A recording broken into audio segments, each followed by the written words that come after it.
नमस्कार। कार्यक्रम सेरोफेरोको 222औं अङ्कमा तपाईलाई हार्दिक स्वागत छ। आज हामी सामाजिक न्यायका हिसाबले हाम्रो अवस्था, बालविवाह न्यूनीकरण गर्न थालिएको प्रयास लगायतका सामग्री देखाउनेछौँ।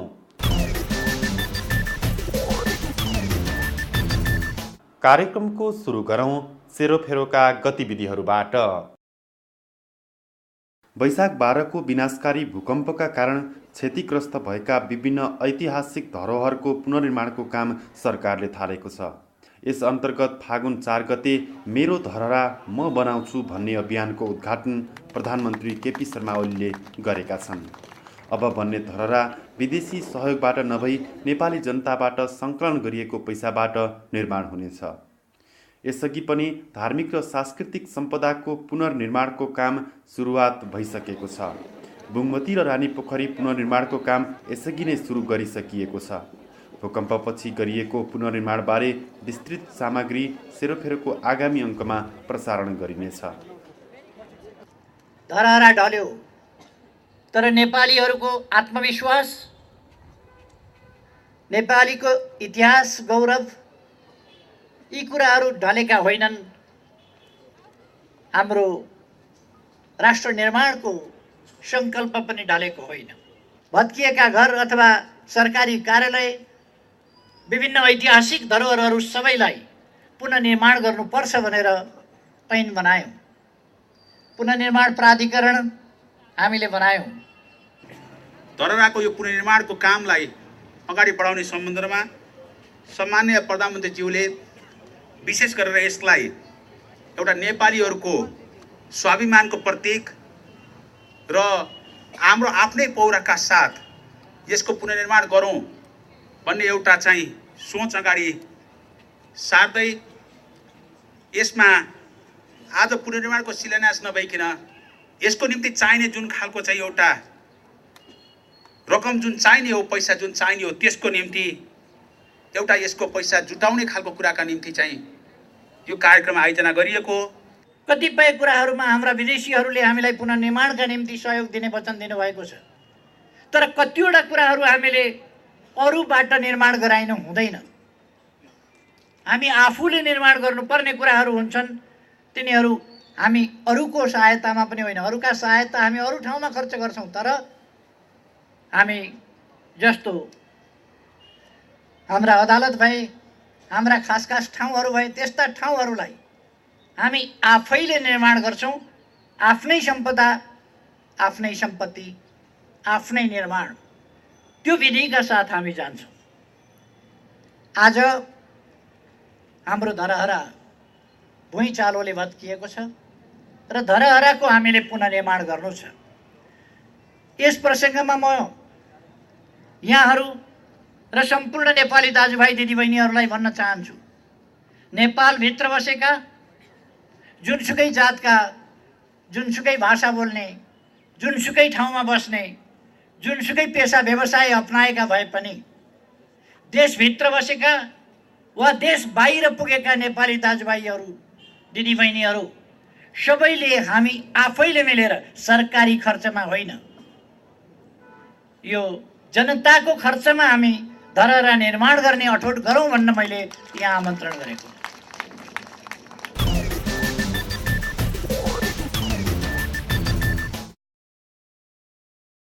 सामुदायिक वनले सञ्चालन गरेको नेपालकै पहिलो वनमा आधारित उद्यम चौबास समिल विभिन्न कारणले सञ्चालन हुन पाएको छैन। सुरुका 3 वर्ष मात्र राम्ररी चलेको यो समिल त्यसपछि नीति नियमको झन्झटमा फस्यो। स्थानीय सामुदायिक वनका प्रतिनिधिहरू यो समिल पुनः सञ्चालन गर्न लागि परेका छन्। यसका लागि उनीहरूले सरकारवालाहरूलाई समिलमै डाकेर छलफल गरेका छन्। अनि मिल त राम्रैसँग नै चलेको थियो। फेरि अनि हामीलाई समस्या के हो भने अब तपाईँहरू वनका मान्छे हुनुहुन्छ, अन्यथा नलिनु होला। जिल्लाको डेपु साहब फेरि समस्या आइहाल्यो, कति भोग्या भयो। अब तपाईँको ध्रुव हुँदा असाध्यै राम्रै चल्ने, ध्रुव गएर अर्का काफले आइदिए आफ्नै जिल्लाको डाँडा परेका। समुदायमा आधारित उद्यम सञ्चालन गर्न धेरै कानुनी झन्झट, त्यो प्रक्रियाले गर्दा अप्ठ्यारो भएर उपभोक्ता मारमा परेको एउटा आयो होइन। मेरो विश्लेषण यहाँ बुझ्दाखेरि चाहिँ धेरै कानुनी प्रोसेसहरू कतिपय कुराहरू त्यो सजिलो नहुँदाखेरि उद्यमलाई सहज रूपमा अगाडि बढाउन सकिएन भन्ने चाहिँ हामी जोइन्टली मन्त्रालय विभाग हामी सबै सरकारवालाहरू साथी यहाँ आइरहेछौँ।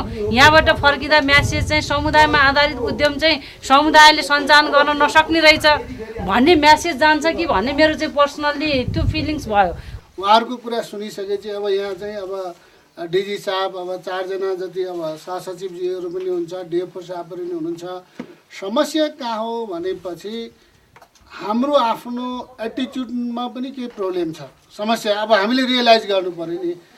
अब मलाई उहाँले भन्नुभयो जस्तो दाङको 100 मिलको म यति भुक्तभोगी म फाइल बोकेर कृष्णजीका पनि पुगेँ, घरेलुमा पनि पुगेँ, मन्त्रालय पनि पुगेँ, रेशमजीलाई कतिचोटि फोन गरेँ।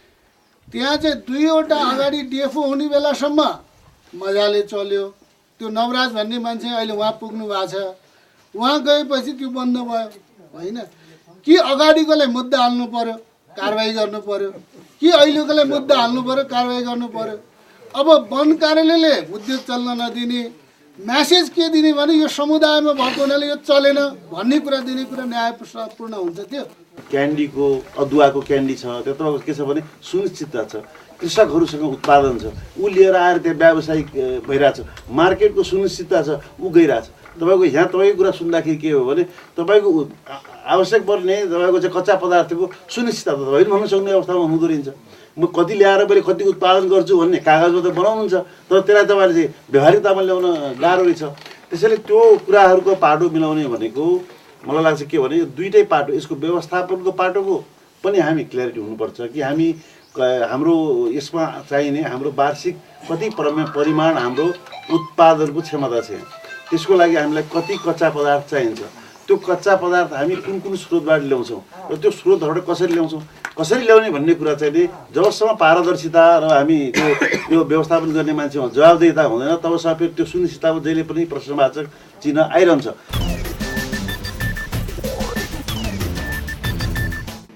केन्द्रीय बाल कल्याण समितिका अनुसार नेपालमा जम्मा 594 आवासीय बालगृहहरू सञ्चालनमा छन्, जहाँ 16,000 भन्दा बढी बालबालिका संरक्षित छन्। महिला बालबालिका तथा समाज कल्याण मन्त्रालय र एसओएस बालग्राम नेपालले संयुक्त रूपमा ललितपुर जिल्लाको आवासीय बालगृहहरूमा बालबालिकाको हेरचाह कस्तो छ भनेर गरेको अध्ययन प्रतिवेदन हालै सार्वजनिक गरिएको छ।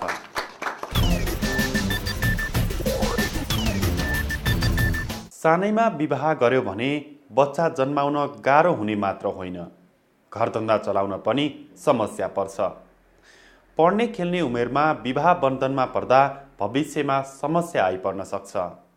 बाल विवाह रोक्नका लागि विभिन्न प्रयासहरू भएका छन्। विक्रम नेउपानेको रिपोर्ट। बाल विवाहमा विवाह गऱ्यो भने बच्चा जन्मिन गाह्रो हुन्छ। खेल्ने लाउने उमेरमा विवाह गऱ्यो भने घर सजाउन सक्दैन, सासू ससुराहरूले पनि कराउनुहुन्छ, त्यो काम पनि गर्न सक्दैन अनि बच्चा पनि जन्माउन सक्दैन। 13 वर्षकै उमेरमा गलैँचा बुन्न आउनु सानुमाया वैवाको रहर होइन, बाध्यता हो। 2 वर्ष भयो सानुमायाले यहाँ काम गरेको। यो उमेरमा उनी स्कुल जानुपर्ने हो, पढ्नुपर्ने हो र हाँस्दै खेल्दै परिवारको साथमा बस्नुपर्ने हो, तर सानुमायाले त्यो अवसर कहिले पाएनन्। उनी जस्तै धेरै कलिला बालबालिका र किशोरी आमाहरू गलैँचा कारखानामा काम गरिरहेका भेटिन्छन्। बाहिरी संसार र ज्ञानगुणका कुरा उनीहरूका लागि अनौठो विषय हो, तर जीवन परिवर्तनको मुख्य कडी शिक्षा, स्वास्थ्य र बाहिरी संसारसँगको सम्पर्क नै नभएपछि उनीहरूको जीवन पनि परिवर्तन हुने छैन।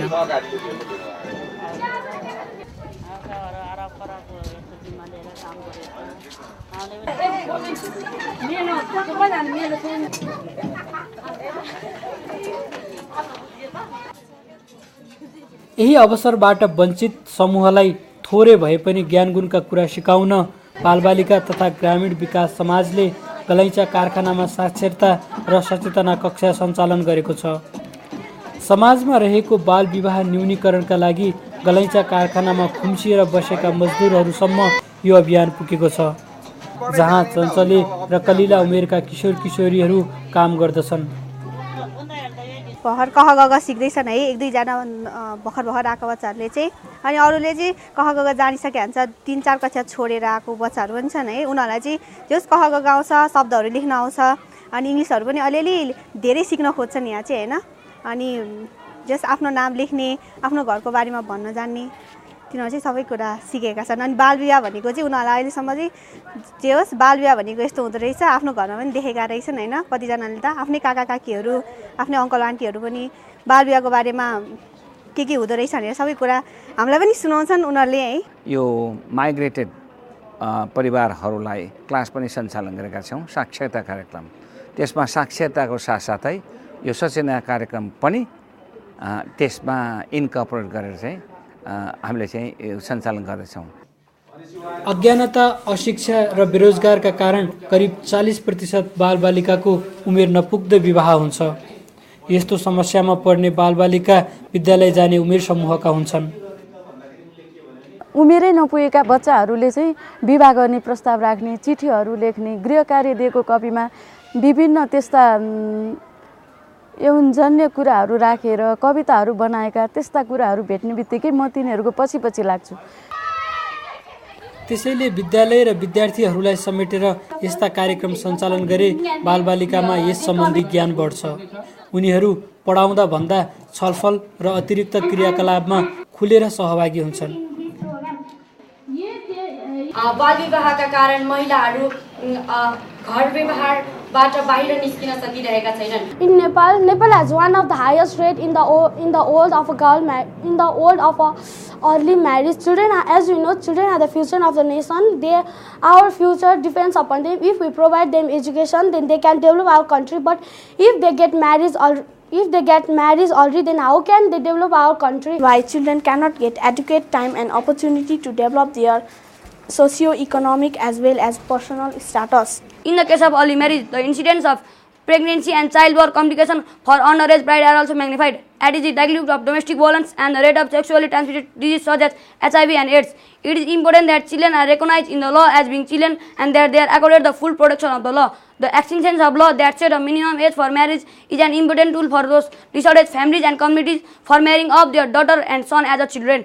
Part of the problem is the lack of policy to in the child marriage. गर्भावस्था हुने र गर्भावस्था भएपछि बच्चाहरू तुइने र बच्चा जो चाहिँ आफू नै बच्चा छ उसले बच्चालाई आफूलाई त सम्हाल्न सक्दैन, बच्चालाई सम्हाल्नु पर्ने हुन्छ र यसले गर्दा चाहिँ बालबालिकालाई मात्र असर नपुगेर राष्ट्रलाई नै असर पर्छ। यो 100% सामाजिक अपराध हो, त्यसैले यसलाई कानुनमा लेखेर पुग्दैन। बालबालिकाले बाल विद्यालय पढाएर मात्र पुग्दैन, आफ्ना बुबाहरूले नि आफ्ना छोराछोरीलाई कमाइ खाने भाँडाको रूपमा नहेरी साथै सरकार लगायत सम्पूर्ण सम्बन्धित निकाय बालबालिका स्वयं यसको विरुद्ध लाग्यो भने मात्र यो सामाजिक अपराधको जालोबाट बाहिर निस्किन सकिन्छ। Most in the Tarai parts of Nepal and is not in a control, as it is frequently being practiced, as we are in the 21st century, but is still in practice.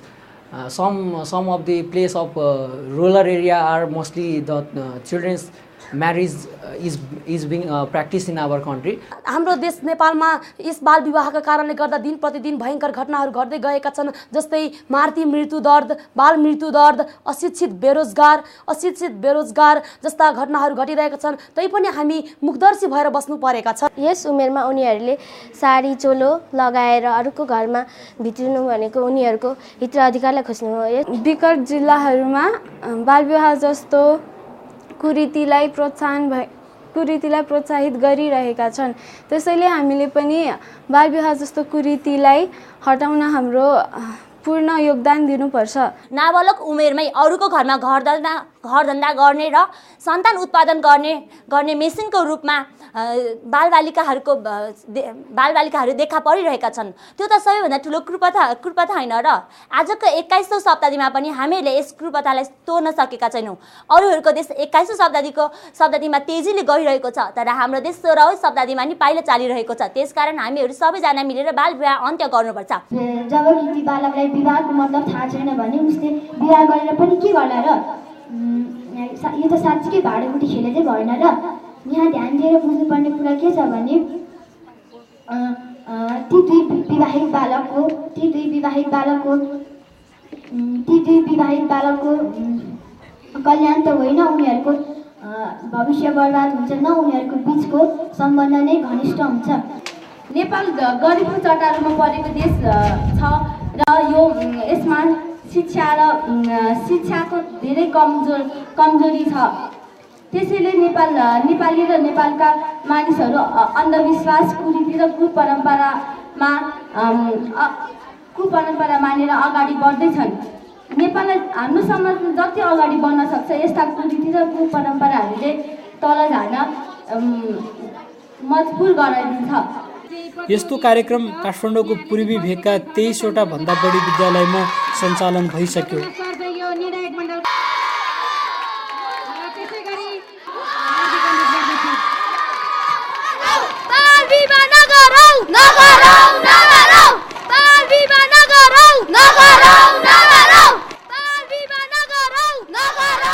विद्यालयमा मात्र होइन, चेतना फैलाउन यो अभियान समुदायसम्म पुग्यो।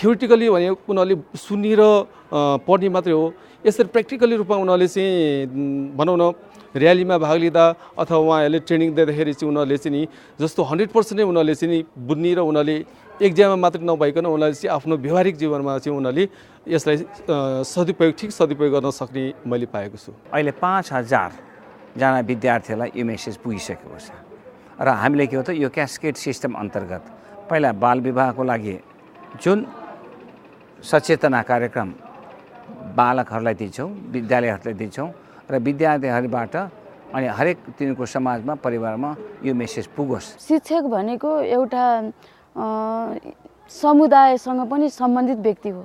एउटा कक्षा एउटा स्कुलमा धेरै समुदायका विद्यार्थीहरू आएका हुन्छन् अनि धेरै विभिन्न वातावरणबाट तिनीहरू आएका हुन्छन् र तिनीहरूलाई पनि हामीले यो प्रचार प्रसार गर्ने मौका पाएका छौँ। बाबुआमालाई छोरीले भनेर मात्रै हुने होइन, त्यसो हुँदाखेरि चाहिँ एउटा शिक्षकले बाबुआमासँग पनि कुराकानी गर्नुपर्ने भयो, पुरोहितसँग पनि कुराकानी गर्नुपर्ने भयो, समुदायसँग पनि कुराकानी गर्नुपर्ने भयो, शास्त्र जान्ने मान्छेहरूसँग पनि छलफल गर्नुपर्ने भयो। अनि त्यसपछि गरेर चाहिँ केटीहरूलाई भन्नु पऱ्यो तिम्रो शरीरलाई यो किसिमको अप्ठ्यारो हुन्छ, त्यसो गऱ्यो भने चाँडो बिहे गऱ्यो भने यो अप्ठ्यारो हुन्छ भनेर भन्नु पनि पर्ने भयो। त्यसैले बहु ढङ्गबाट जानुपर्ने विषयवस्तुमा चाहिँ सिवाडले कुरो उठाइदिएछ। कुनै पनि कुराहरू जस्तो बालबालिकामा गइसकेपछि उसले के गर्छ, एटलिस्ट आफ्नो घरको परिवार कति छ 4, 5, 6 जना 7 जना 10 जना जति हुन्छ उसलाई चाहिँ उसले भन्छ, मिन्स अवेर गर्न नसके पनि एटलिस्ट त्यो जानकारी चाहिँ गराउँछ। बालविवाह रोक्ने नै हो, गर्ने हो भने चाहिँ जस्तो गर्ने लागेको ठाउँमा अन द स्पोट चाहिँ पुलिसलाई बोलाएर नि गर्नु पर्यो। दुश्मनी बोल्न त सक्दैन नि मान्छेले। पुलिसलाई बोलाइदिइसकेपछि पुलिसले आफ्नो काम गर्छ र समाजले पनि उसलाई तिरस्कार गर्ने कामहरू चाहिँ गरिरहनुपर्छ। हामी कहाँ समाज र कानुन दुई फरक बाटामा छन्। कानुनी हिसाबले हामी निकै अघि छौँ तर समाज भने त्योभन्दा ठिक विपरीत दिशामा छ। कानुनको कार्यान्वयन हुन नसक्दा यसको फाइदा हुने खाने र धनीमानीहरूले लिइरहेका छन्। थोरै विवाद पनि कानुनको र समाजको कुरा चाहिँ ठ्याक्कै मिलिसकेको अवस्था छैन होइन। यो 11औं संशोधनभन्दा अगाडि चाहिँ केटा र केटीको उमेरमा नि फरक थियो, तर मुलुक ऐनको 11 संशोधनपछि चाहिँ केटाको र केटीको उमेर विवाह गर्नलाई परिवारको मन्जुरी भए 18 वर्ष र आफ्नो खुसी गर्ने भए चाहिँ 20 वर्ष पुरा गरेको हुनुपर्छ भनेर संशोधन भएर आइसक्यो। त्योभन्दा मुनिको बिहालाई चाहिँ बाल विवाह भन्छ भनेर स्पष्ट गरेर त्योभन्दा मुनिको बिहालाई चाहिँ दण्डनीय बनाइसकेको अवस्था पनि छ। गर्ने गराउनलाई मात्र होइन, त्यो कुरा मिलाउनेलाई लमीलाई जन्ती जानेलाई समेत चाहिँ साँचीको रूपमा जाने समेतलाई सजाय हुन्छ भन्ने कुरा चाहिँ व्यवस्था गरेको छ।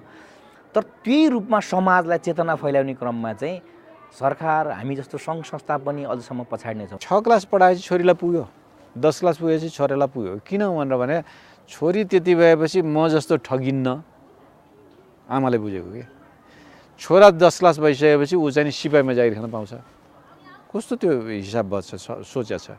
धेरै पढाए के हुन्छ भने जागिर पाउँदैन, केलाई पढाउने गजब बुझेछन्।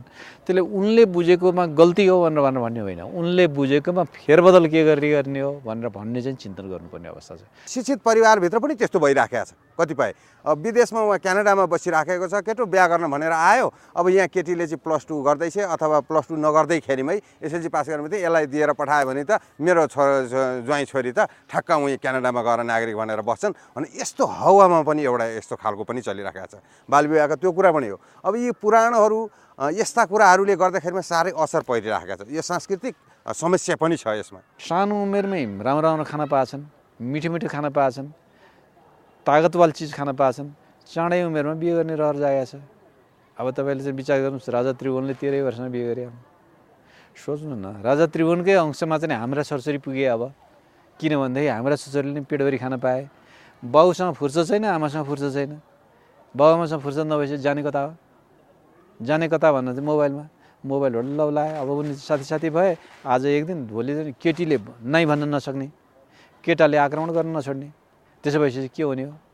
त्यो स्वरूप त यसरी बदल्या छ अहिले। तपाईँ हामीले सोचेभन्दा भिन्न ढङ्गमा गएको छ।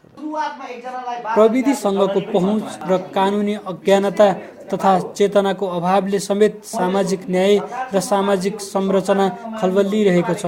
त्यसैले अहिलेको आवश्यकता भनेको समाजलाई सही बाटोमा डोर्याउनु नै हो।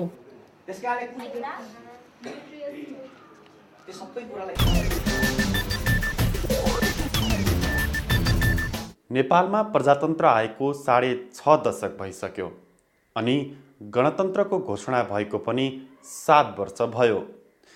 तर नागरिकले सामाजिक न्यायको अनुभूति गर्न पाएका छैनन्। मानवाधिकार हननका घटना घट्नुको साटो बढिरहेका छन्। एक सामग्री।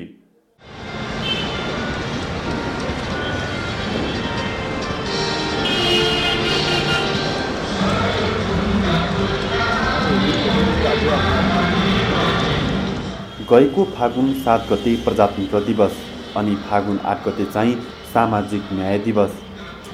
प्रजातन्त्र र सामाजिक न्याय एक अर्काका पूरक हुन्। सामाजिक न्याय बिनाको प्रजातन्त्र कल्पना पनि गर्न सकिँदैन अनि प्रजातन्त्रमा मात्रै सामाजिक न्याय पाइन्छ।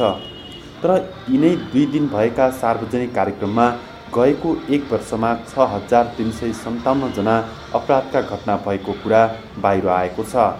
त्यसमा पनि पुरुषभन्दा महिलाहरू बढी पीडित भएका छन्।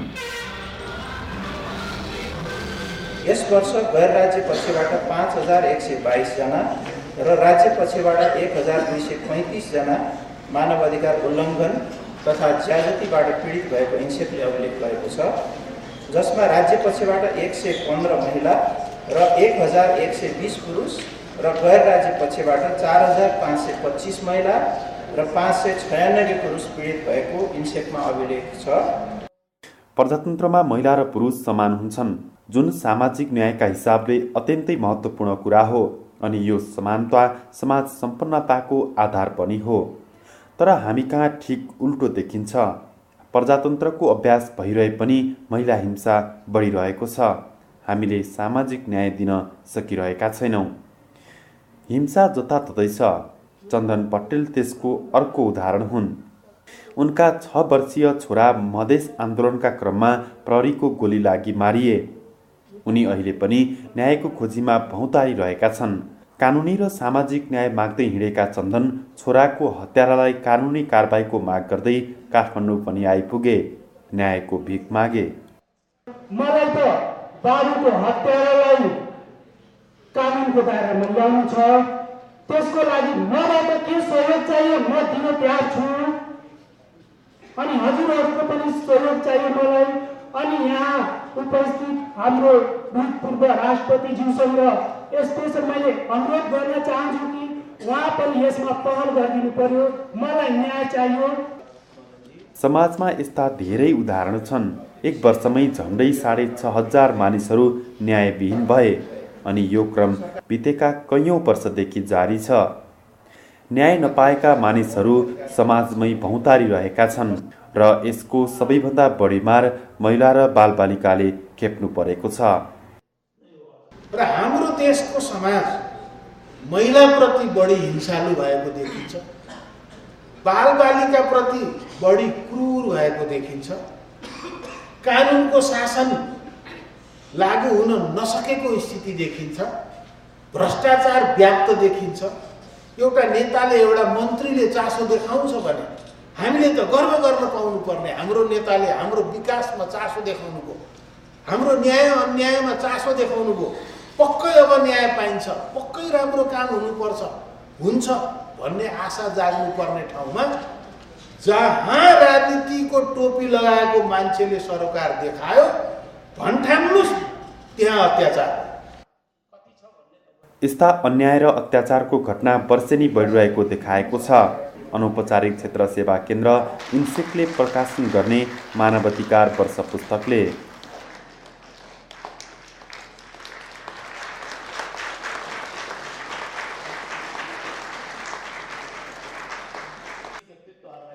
यी त भए मानिसले जानेरै गएका अपराधीय घटनाहरू, तर समाजमा नजानेरै कतिपय घटनाहरू भएका छन्। बालबालिका र महिला यसबाट धेरै प्रभावित छन्। गुणस्तरीय स्वास्थ्य र शिक्षा उपलब्ध गराउने काममा हामी धेरै पछाडि छौँ, जसले सामाजिक न्यायलाई प्रत्यक्ष प्रभाव पार्छ। सहर र गाउँ जताततै बस्ने मानिसहरूले आफ्ना बालबच्चाको जन्मदर्ता समेत गराउन पाएका छैनन्। सरकारले जो जहाँ छ उसको त्यही ठाउँमा जन्मदर्ता गर्ने कानुनी व्यवस्था गरे पनि अझै हजारौँ बालबालिकाहरू यो सुविधाबाट वञ्चित छन्। देशमा जस्तो शासन व्यवस्था आए पनि यसले गरिब र दुखीहरूको जीवनमा कुनै फरक पारेको छैन।